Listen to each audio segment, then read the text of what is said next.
This is the ModPod, brought to you by Modality, helping businesses optimize their Microsoft technologies everywhere.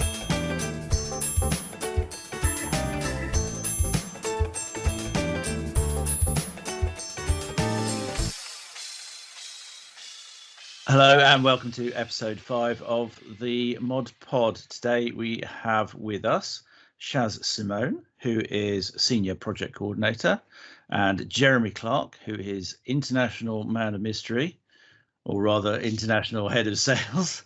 And we're going to do just one topic today rather than the three, and that is the changing nature of IT and how do we attract greater diversity into the industry.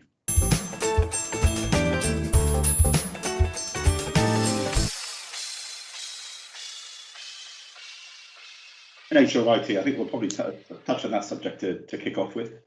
Obviously a lot longer than the tooth of my colleague here, Shaz. It's been, I'm nearly 27 years now working in IT, and it's been an accelerated curve, that's for sure. So when we initially started this, I think one of the major changes that I've come across has been we knew the technology and the customers didn't historically. So we were the gurus. We came in, we gave the clinical advice around this to a customer whose knowledge wasn't of significant depth. And that's significantly evolved now, and what you're working with is much more idiosyncratic environment where customers have specific needs and bespoke needs in their own environment. And you're almost coming in learning about them rather than going in with all the answers to start with. Now, I've noticed that a real acceleration of that has been that transition to cloud, in that, we are now procuring a more standardized vanilla service, and Teams has been a fundamental play to that. But that we're now starting to see those fractured components within it, how customers are asking us for development, what apps they're using within that platform, and those other capabilities as well. So that's probably one of the main things for me that I've seen is we're there to learn about the customer, not to come and evangelize about a specific thing. So that's probably the main thing for me. Yeah, and I think it's something that Shaz and I spend quite a lot of time talking about.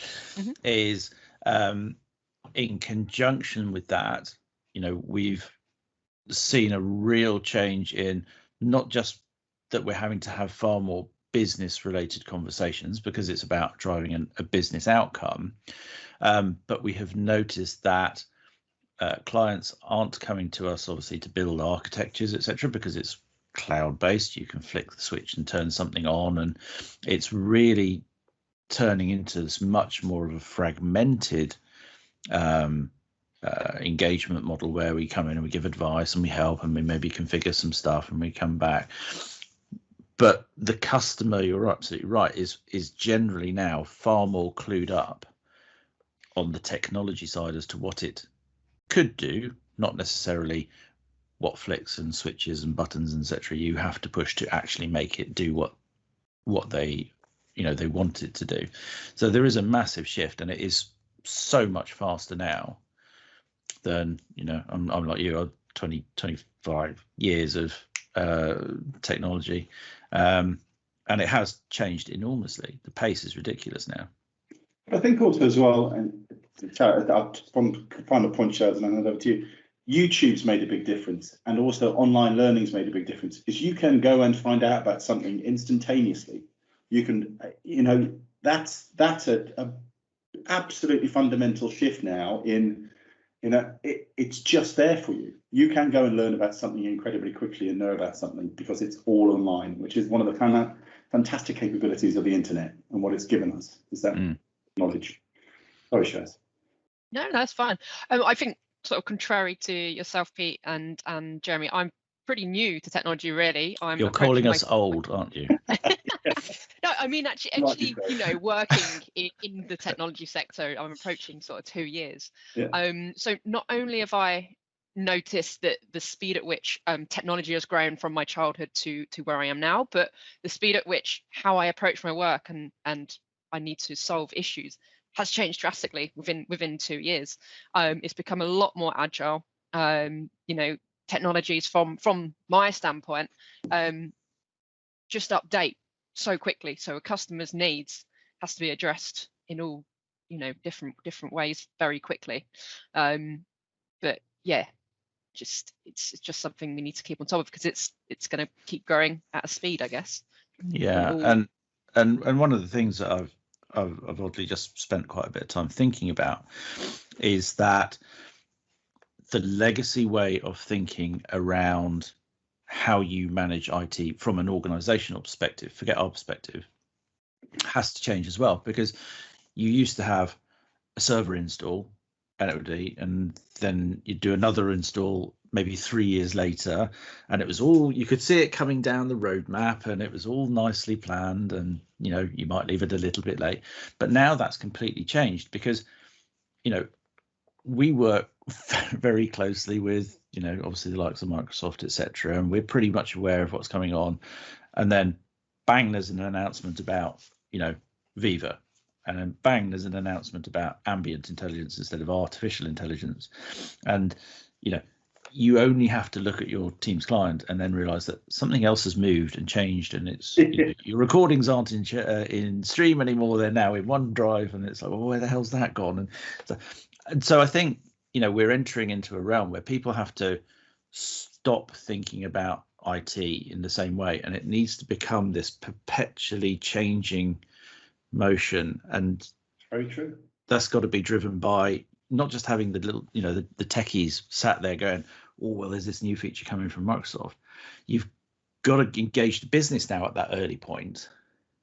But the business is driving those technology decisions. You know, historically, what you've just said there is right. You know, it was a dictation from IT around, this is how it will be used. Here's the constraints that we're going to put, the rigidity that we're going to put into this enterprise environment. What's changed is, with technology being now pervasive, obviously through education, and people being much more au fait with these apps and devices and how they use it through education, they're coming in and driving the enterprises to change how they're doing, because they consume it in a different way, so they can't be restricted. You know, we had a customer raising a point with us last week of, they've got an archival system, which is, you know, they finish a project, they archive this, and that's how they've done it. But the new influx of graduates and younger people into the business are not, they don't do that. They just keep it within Teams, you know, and that's how they work. You know, so the business is now evolving to assist them. If you carry on doing your productivity, we'll adjust to meet that demand. And that's a fundamental shift in how this works. And also as well around InfoSec, around a release, and it's all tested and then it's released securely. It's just changed. Now it's released, it's on you, you're procuring the cloud, you get what you get. It's an absolute shift to where we were even 24 months ago. I was going to say that, so the shift, Shaz, that you've seen of you know, over the last 2 years, it's interesting, because I mean, are you seeing the same thing that we're sort of talking about, where the nature of the projects, etc., has changed? Yeah, just in terms of it being a lot more fast-paced and a lot more agile. Okay. So how we address projects, it can't be done in a sort of step by step. It's addressing what issues or what is needed next on the button, rather than really planning. It's very, very agile.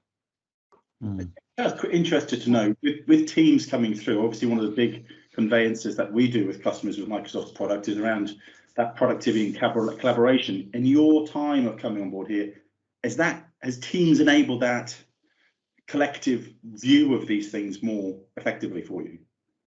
Sorry, Jeremy. Collective view of just how you would work on a project, but Teams now is giving you a much wider ability to see what's going on with the projects, and people. It certainly allows people to work more collaboratively from all directions. So it allows people to have a clear view of what's going on and be, you know, kept in the loop at all times. So it does have that benefit for sure.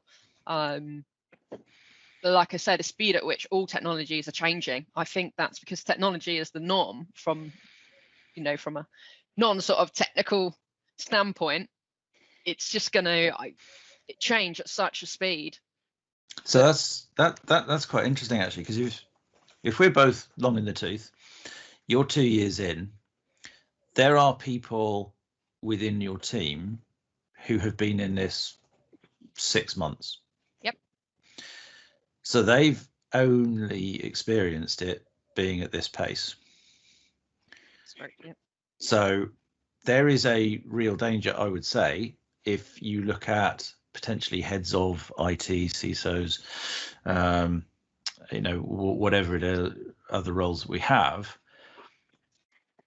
they are going to be thinking in a very legacy manner compared to the people who are entering the businesses now.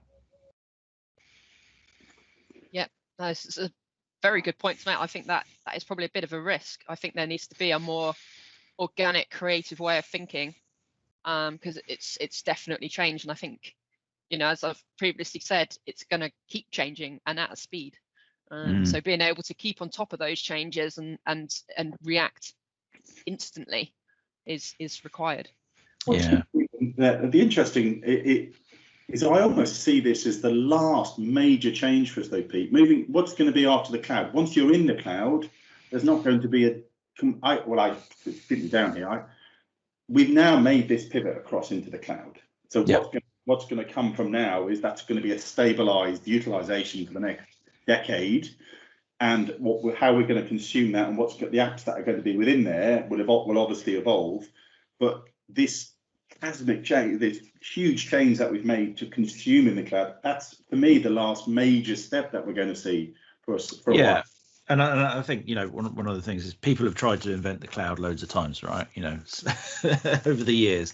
And the big thing that was never really there was the connectivity piece, and now you've got 4G, you've got 5G, you've got fiber going into all sorts of places, everything. Connectivity is a real, it's well established now. So as people move to the cloud, communication and the developments in that project are going to become something that's just run of the mill. You don't even think about it. There will be some upgrades, there'll be some developments, but it's just something that is, once it's in, it's done. I think there's going to be a real shift into the way that people secure and govern their data. That has to be, because as much as there are lots and lots and lots of nice people, all very ethical in the world, there are always going to be those who are less ethical. So that shifting point is always going to be something that we're going to have to address. But I think once we've started to get everybody properly into the cloud, and they start consuming Azure services properly, and that's all wrapped in, the next thing surely has got to be how you use the data that you gather. And we're probably, I would say, as businesses across the globe, going to end up following, whether we like the idea or not, the likes of the Googles and the Facebooks and et cetera, and really playing that data game to use data in better, more intelligent, more valuable ways. Yeah, indeed. I mean, there's a point at the moment of data overload. There's so much available out there, and cutting out the stuff that's not important and focusing on the stuff that's going to make an evolutionary change. And you mentioned it a few times, Shaz, today, is that agility piece and the move that we've made now or are making to the cloud. The other change for me is going to be behind that. Our business, the actual construct of a business, how that changes to be more agile. It's we're getting to challenges now around working with organizations who are still fundamentally siloed in how they look at this, and you can't work in this new world with that perspective, because it's just not, you can't look at it with a blink of view, because it absolutely umbrellas the whole enterprise. So that means going to be, although technology's moved here, business construct and how that's done, that's going to be the next evolution for me, to align to the technology, which comes back to our original point, is technology's driving the changes. But it's not just changing, I think, things internally, and this kind of comes on to the second point that of the original question, is how do we get greater diversity? The technology that we've got, and you touched on it earlier on, Jez, there is so much stuff available on YouTube. There is so much stuff available on Microsoft Learn. There is, there's information everywhere. Now, one thing that the last 12 months has shown us is that working remotely is perfectly possible. And you've got to think slightly differently because the induction processes are different. They're not quite as hands-on, touchy-feely as they were. But if we want to attract other people into this industry, because let's face it, we are very heavily male-dominated still. But you look at it and go, well, what are the things that stop people? Well, if you've got somebody saying, well, actually, do you know what? I'm fed up with what I'm doing now. I want to learn something else. Beforehand, and I did it 20 years ago. I had to stop. I had to go and retrain, and then start at the bottom of the ladder there. If I put myself in that situation now, I could quite happily sit there and say, okay, I'm going to get myself a Microsoft Azure security accreditation. I'll go to Microsoft Learn, I'll log in and create myself an account, I'll consume all of those materials, I'll get that certification whilst I'm doing it in parallel with my existing job, and then I can go to another company who, because we're all working remotely, maybe don't care where I am. And if you apply that sort of piece to it, you can enable all sorts of people from all walks of life, be it, people with young families who want to get into something different or can't find the term time job, or maybe there's people who are not so socially outgoing and find it difficult, or maybe they've got agoraphobia or some sort of other mental condition that means that they can't get out and about. They could still work within that sort of IT sector. So I think there's a real big opening here, and we can provide that sort of access to people. Well, we're not providing it, it's there already, right? But the industries probably need to open their minds a little bit more and start looking at this as not just a greater way of working within their business, but how they bring other people in. Shaz, I'll open to you. Yeah, I mean, all sorts of people. I think technology, like I said earlier, touching back on that, it's growing and it's going to become part of everyone's life. That is the future. So it's making this training available to people and making them aware that it's there, so that they know that they can just, as you say, log on to these Microsoft forums, do the training, and work remotely with IT companies. But it's pushing people to make them aware of what is available in the IT industry, what is possible, and getting the word out there. I think it's definitely made it easy to come in, but historically, say you work in IT, oh yeah, I've got a problem with my laptop, and I think it comes back. I think there's a couple of things that we need to change, and it is finally changing, is the empowerment or the diversity that's going to be required. So it's brilliant to see that the abilities of young girls now, that they want to achieve everything. And I think it does come back to that younger age groups of, driving people towards, and there's a lack on both sexes here around engineering, but it's the perception that an engineer is somebody who does things, and there's such a wide-ranging capability within IT. I mean, you look at what I do within IT, I'm not technically competent, but for me, it's IT. But IT for me is people. IT for me is working in an environment whereby you're developing something and creating something with some wonderful people around you. And I think it's just getting people comfortable that working in IT isn't technically fixing something or technically looking at something. It's more about, and Shaz, well, you said it. It's a pervasive part of our environment now. It's what everybody consumes. So there's 100%. creative roles. Yeah. There's people roles. There's technical roles. There's all sorts of different roles within it. And I think I mean, I had I'm going to put it down as the misfortune of reading the school curricula for IT. It's a blooming miracle. Anybody goes into IT off the back of that. Yeah, it's that perception of programming. It's that perception of it it's and that's a it's a wonderful skill, and we're incredibly lucky to have the dev team that we have. But it's one component of a very wide ranging business and those capabilities. And it's coming back to, we are, I think we're a very open organisation, and as best we can be. But it's difficult. I've got some roles at the moment, and I've got quite a male orientated team. The only way to change that is to have a policy whereby it's going to be female, or it's going to be ethnically diverse, or it's going to be somebody else, and I have to focus on that to bring that diversity in. And it's lucky that we work with an organisation that is so embracing of. You just have to have the skills, Yeah. And that's where we've always stood out. So But do you have to pivot the needle the other way to get a balance, in my view. So do you guys think that, there are things changing, and there are definitely there is definitely a greater diversity working its way through, I think, as through the schools and colleges, etc. But from a business perspective, do we need to be quite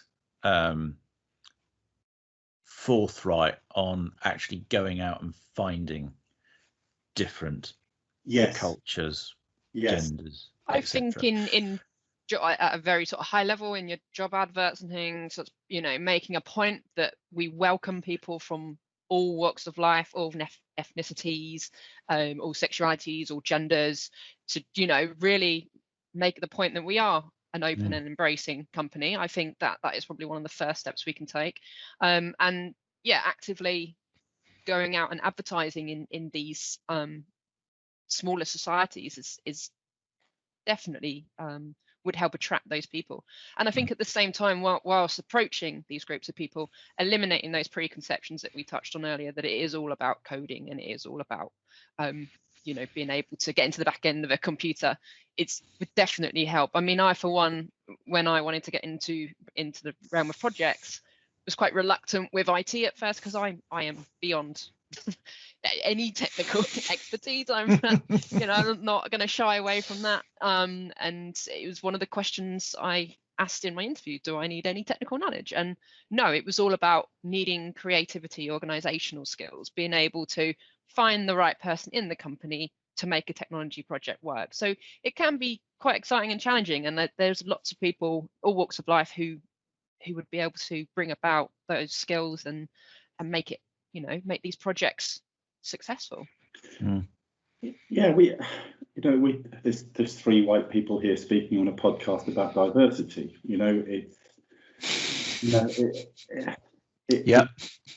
It's actually, we could have got away with that, because if you're listening to the audio only version of this, but no, you're absolutely right. But we are very lucky to work in an organisation. I've been incredibly fortunate in my career to have two real standout jobs, and one was the first time I came to work, and the secondary one is Modality. And it comes back to your point about different skill sets. We don't need 180 attackers. We don't need 180 defenders. You need a different mindset to create different thought processes. Yeah. And I think it comes back to your point. What really excites me about people who are coming in without an in-depth technical knowledge is we can teach them. There's a lot of stuff you don't need to know, and there's stuff that you do need to know. And what's good about people coming in without that Borg mentality of they understand it is we can program them. We can help them understand what's critical for us and how we look at things, because we're quite unique in what we do, in literally being at the cutting edge constantly for 15 years of driving customers forward in some of the largest brands in the world. It's an exciting place to work. Yeah, I would say it's quite interesting, because coming back to that point, if you look at some of the engagements that we've done over the years, some of the best ideas and the methods for using the technology have come from end users who know nothing about the technology and what it can and can't do. They're just like, can I do this? Or if you could make it do that, I would be really happy. And I think it's the same sort of principle. You know, if you bring in a variety of people into your organization, they're going to come up with different viewpoints based on, you know, where they're coming from. And if you open that up. But let's tackle about how do we ensure the change? I think we're all in agreement here that it needs to be better. But I've put a job role out recently, and I have a mindset of it's going to be a female, you know, and guide it towards that one. That would be my preference. I'm not excluding anybody else because the right person comes in that. But 95% of them were white male CVs.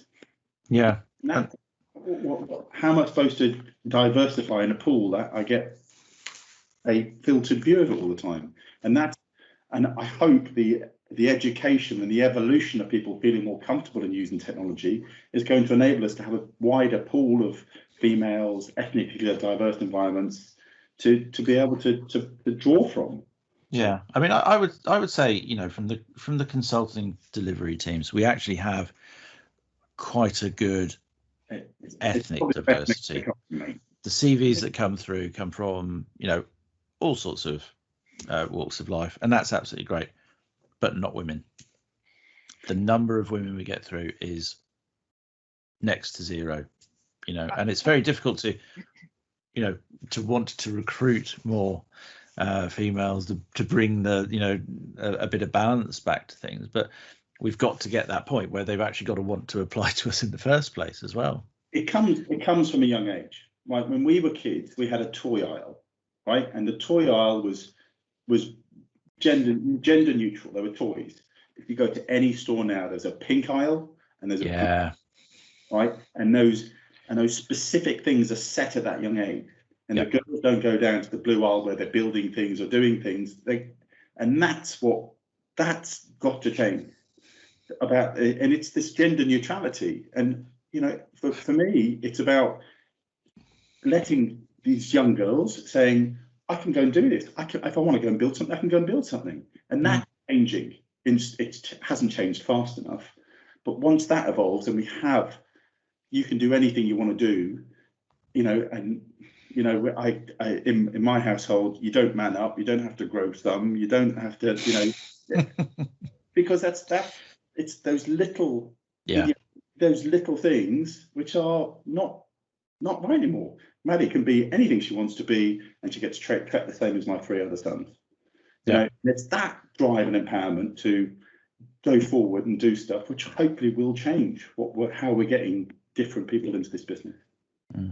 It's going to be quite a long, slow process, isn't it? I mean, we can go out and we can do as you said, Shaz, you know, put it out there that, you know, we are looking for a range of, you know, people from all sorts of walks of life and actually push that message home. But I think Jez, you're absolutely right. It's got to be started right from the very, very beginning.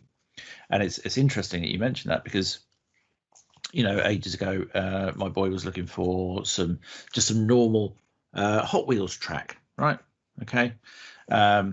And you can't buy it in the shops. You've got to buy it online from the maker.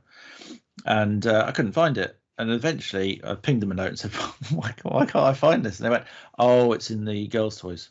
In the boys' toys. And it's like, okay, so it's not just a generic toy that people might want to play with tracks and things like that. It was don't like cars, girls don't like building things. You know? Yeah, exactly. Where did that come from? But that's what we've had to deal with for the last 25 years.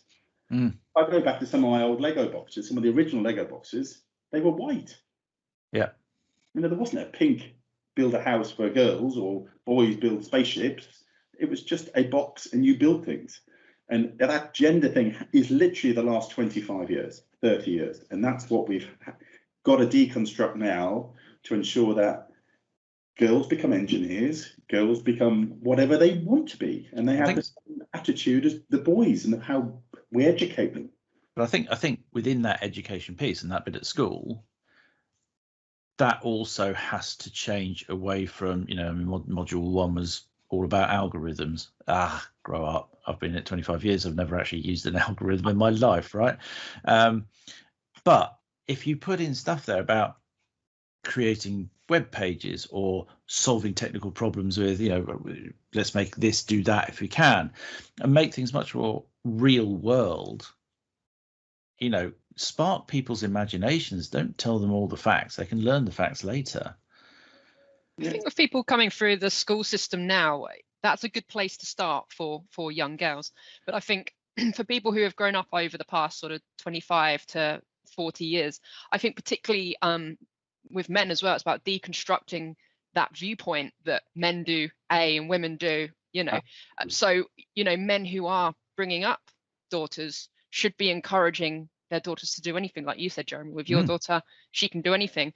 I don't think that's a view that most men probably have. So I think deconstructing that viewpoint and encouraging women from all angles is really important.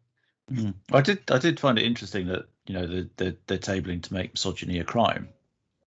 And I hate crime, and it's like, absolutely fine. It's a pretty good strong step, but it's like, how do you you've got to act on that as a collective. It's all just got to be stamped out as and when it appears. You can't wait for a policeman to come around and say, well, who said what to who? That's not practical. But there needs to be a collective from everybody in the organisation to go, no, sorry. Yeah, but we don't. I wake up in the morning and I don't have to deal with prejudice. I'm a privileged white male. I don't have to think about being wolf whistled in the street or being talked down to in a meeting, or which I am sometimes talked down in a meeting, or dealing with racism, or people putting you down subliminally as well as to your face. It's not part of my natural compute, and if you do think about it constantly, which fortuitously having a daughter and a incredibly strong and powerful daughter, you've got to deal with that and you've got to change it. It's fundamentally changed from when my dad he went out to work and my mum stayed at home, and that's completely changed now. There's equality. It's a partnership, the relationship now. It's going to be interesting when our children come through about how that masculine female relationship is there, because it has to be equal. Yeah. And we've still got some way to go, but it's just everybody who needs to be focused on it constantly, and it's to ensure change, and we've got to drive change. And I think it comes back to, we've got to pivot the needle the other way to bring it back to a balance. But not it will always gravitate to what we've had before otherwise. And you've got to almost force an injection of the minorities to bring that back, to then make that the normality that everybody is included, for it then to settle into whatever pattern it's going to settle into. Yeah, cool. Blimey, that was quite good. I enjoyed that. I could go on for a lot longer, but I think our powers that be might worry about a 3-hour long podcast. We'll have a breakout podcast. The mod. Yeah. We'll do another one in 6 months' time to see if anything's changed. Look, I've really enjoyed that. I think there's a fair amount in there, but it's interesting. But it does sound like we need to go through a process of forcing the agenda of bringing the greater diversity in, for it then to find its own natural place. And think how progressive we are as a business, and we're still pushing ourselves. That's it. We'll always try and lead the line, Modality. We'll always try to be the ones who are pushing the boundaries of what needs to be done. But we've got to drag these other customers through as well, and other the industries to do that. So hopefully we can affect change. Sounds good. Lovely. Jez, thank you. Shaz, thank you. Shaz, who is Senior Project Coordinator, Jeremy, who is Head of International Sales. Thank you very much. I hope you've enjoyed it. We will be back in another 2 weeks with another topic. All right. Thank you. Yes. Bye.